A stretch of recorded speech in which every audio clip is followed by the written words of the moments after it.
स्त्री पुरुष प्रेमाच्या या वेगवेगळ्या चटाना खरंच अंत नाही. संस्कृत साहित्याने शृंगार हा रसराज मानला तो काही उगीच नाही.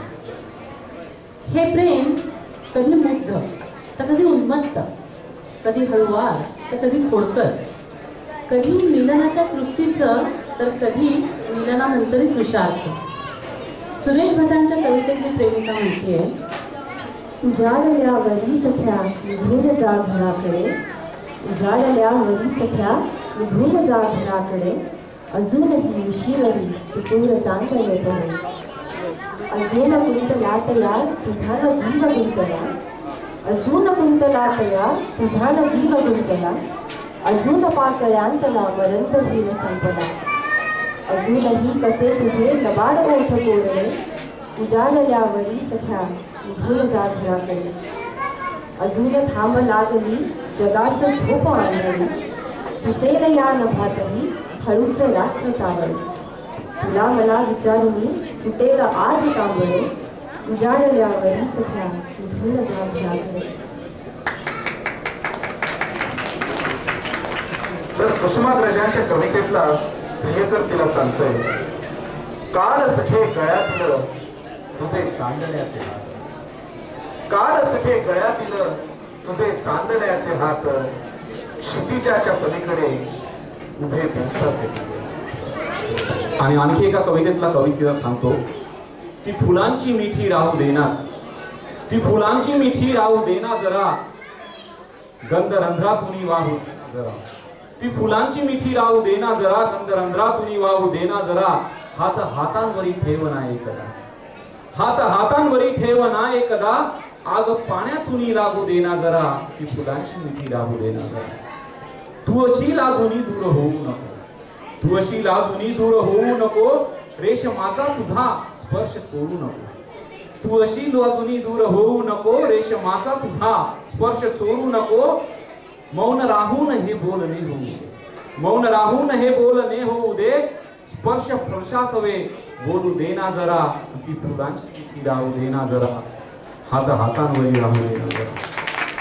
मत्सरी चांदण्या का निघाल्या घरी, मत्सरी चांदण्या का निघाल्या घरी, आज चंद्र माझ्याकडे नातो अंबरी, मत्सरी चांदण्या निघाल्या का घरी, आज चंद्र माझ्याकडे तो ना अंबरी, निखरुदे पौर्णिमा माझी या अंगणी, रात्र कोजागिरी वाटू देना जरा, ती फुलांची मिठी राहू देना जरा, कंद रंध्रातून वाहू देना जरा, ती फुलांची मिठी राहू देना जरा.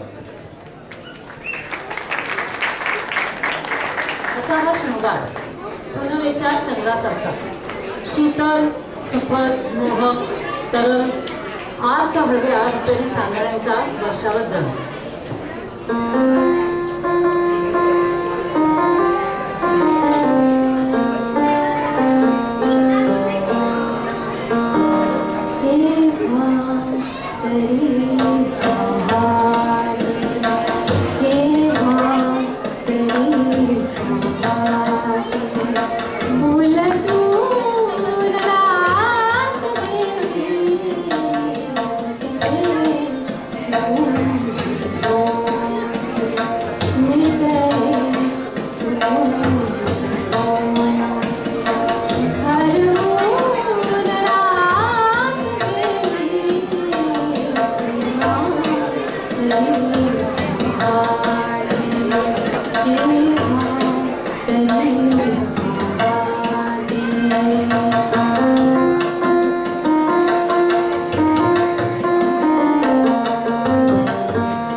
तर रसिको असे रेशमाचे दिवस संपले की लग्न आपलं खरं रूप दाखवायला लागलं. म्हणजे अनुभव सांगतो, माझी बायको आहे का नाही. मला सांगा, लग्नानंतर बायकोशी न भांडलेला नवरा किंवा नवऱ्याशी न भांडलेली बायको आणि कधीही न रुसलेली बायको जगात शोधूनही सापडणार नाही. कोणी असेल तर हात वर करा. झाले त्यांच्या हातवर आहे. म्हणजे हेच बघा, सगळ्या प्रेम कथांची सुरुवात गोड बोलण्यानंच होते. सगळ्या प्रेम कथांची सुरुवात गोड बोलण्यानंच होते. सगळ्या प्रेम कथांची अखेर मटार सोडण्यानंच होते. प्रेमात दोघं असतात तेव्हा सगळं गुलाबी वाटत असतं. प्रेमात दोघं असतात तेव्हा सगळं गुलाबी वाटत असतं. एकमेकांना प्रेमानं दिलेलं पाणीही शराबी वाटत असतं. प्रेम कथांची सुरुवात अशीच पाण्याने झिंगून जाण्यानं होते. प्रेम कथांची सुरुवात अशीच पाण्याने झिंगून जाण्यानं होते. प्रेम कथांची अखेर मात्र तळ मजल्यावरून बादल्या भरून आणण्यानं होते. प्रेमामध्ये एकमेकांबद्दल जे जे काही कळलं असतं, प्रेमामध्ये एकमेकांबद्दल जे जे काही कळलं असतं, संसारात त्याच गोष्टीवरून एकमेकांना छळलं जातं. प्रेम कथांची सुरुवात अशीच कळूनही न कळण्यानं होते. प्रेम कथांची सुरुवात अशीच कळूनही न कळण्यानं होते. प्रेम कथांची अखेर मात्र छळून छळून छळण्यानं होते.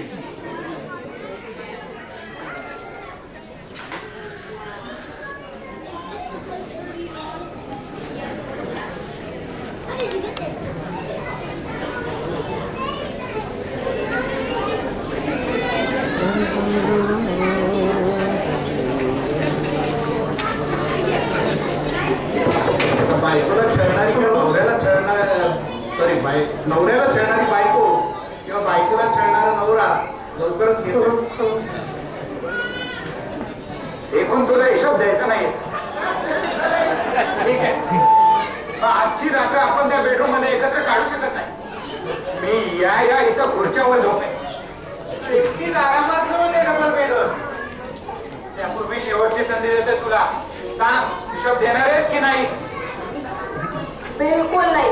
तुला माझा विश्वास ठेवायचा असेल तर ठेव, नाहीतर उद्यापासून सगळ्या खरेद्या तूच करायच्या. हे ब्लॅकमेलिंग आहे.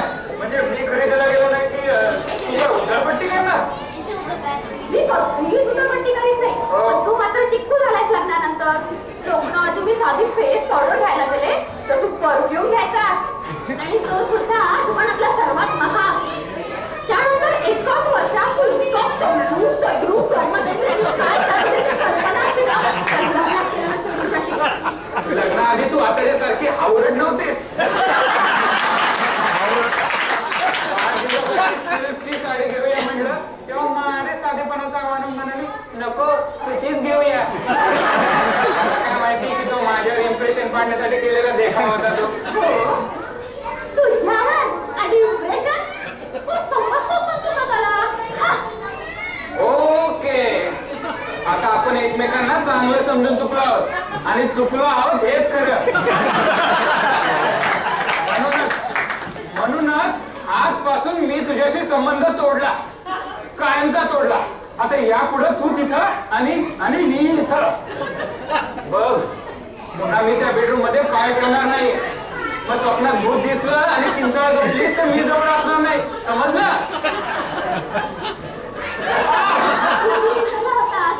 थँक्यू. एवढ्या संपणार नाही, समजेलच तुला. ऐकतेस ना? हे आता झोपेचं सोंग, नंतर समजेल माझ्या. साला संसार कसला यापेक्षा जत्रेतला तमाशा बरा. वैताग आणलाय नुसता.